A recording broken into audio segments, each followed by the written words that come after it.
নমস্কার বন্ধুরা, শাশুড়ি বৌমার কিচেনে আপনাদেরকে স্বাগত জানাই। আজকে আপনাদের সাথে একটা রেসিপি শেয়ার করব, ধোকার ডালনা। আমি দেখুন আগে ধোকাগুলো বানিয়ে রেখে দিয়েছি। চানার ডাল দিয়ে ধোকাটা বানিয়েছি, আপনাদের সাথে আরেকদিন শেয়ার করবো, আজকে আর সময় করতে পারলাম না। আর এখানে নিয়েছে আলু, টমেটো, আর এখানে একটা মশলা পেস্ট করে রেখেছে, জিরে, ধনে, কাঁচা লঙ্কা, আদা আর 4 মগজ পেস্ট করে নিয়েছি। এখন আমি আলুগুলো অল্প ভেজে নেব। সর্ষের তেল দিয়ে দিলাম, আমি রান্নাটা সর্ষের তেল দিয়ে করব। তেল গরম করে নিলাম, এখন আলুগুলো দিয়ে দেব। অল্প নুন দিয়ে দিলাম, অল্প হলুদ গুঁড়ো দিয়ে দিলাম, দিয়ে আলুটা ভেজে নেব। আমাদের লাঞ্চ আজকে একদম সিম্পল।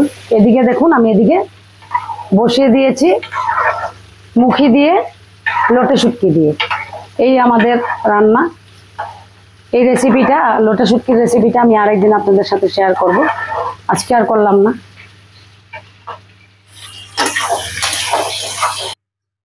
দেখুন আমি আলুগুলো ভেজে নিয়েছি, এখন তুলে নেব। আমি আলু ভাজাতে অল্প সর্ষের তেল দিয়ে দিলাম, আবার 2টো তেজপাতা দিলাম, জিরে সম্বাস দিলাম, আর রাঁধুনি বাকর দেব।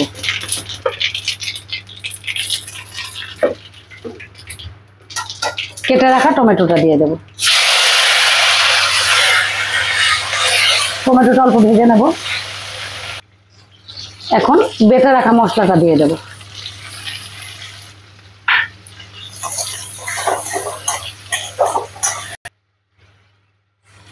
এক চামচ হলুদ গুঁড়ো দিলাম, 1 চামচ লাল লঙ্কা গুঁড়ো দিলাম,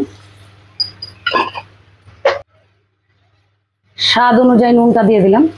দিয়ে আমি মশলাটাকে ভালো করে কষিয়ে নেব। দেখুন আমি মশলাটা ভালো করে কষিয়ে নিয়েছি, এখন ভেজে রাখা আলুগুলো দিয়ে দেব। আলুগুলো দিয়ে অল্প জল দিয়ে, আমি এটাতে অল্প মিক্সি ভিজানো জলটা দিয়ে, মিক্সিতে গুলে রাখা জলটা দিয়ে দিলাম। দেখুন এখন আমি আলুটা কষিয়ে নিয়েছি, এখন ঝোল দিয়ে দেবো। আমার কথাতে অল্প গন্ডগোল হয়ে যায়, ঝোল দিয়ে দিলাম।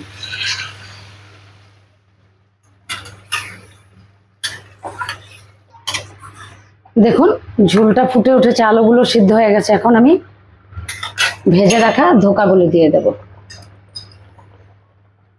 অনেক সময় আমার কথাতে ভুল হয়ে যায়, আপনারা হাসবেন না, কারণ আমার রান্না করতে করতে অনেক কাজ করতে হয়, বাসন ধুতে হয়, কারণ কাজের লোক নেই, তার জন্য সবই নিজে হাতে করতে হয়, তাই অল্প সমস্যা হয়ে যায়। আপনারা মানিয়ে গুছিয়ে নেবেন। আর আমার বৌমা তো সারাদিন আমার সাথে লেগেই আছে, ছোট একটা বাচ্চা আছে ঘরে। এদিকে রান্না করতে করতে কতগুলো বাসন ধুলাম, দেখুন কতগুলো বাসন ধুয়ে রেখেছি। এখন আমি ধোকাটা দিয়ে আরো 5-10 মিনিট রান্নাটা করে নেব, তারপরে ঘি গরম মশলা দিয়ে নামিয়ে নেব। আমার রান্নাটা কমপ্লিট। এখন 1 চামচ গরম মশলা দিয়ে দিলাম,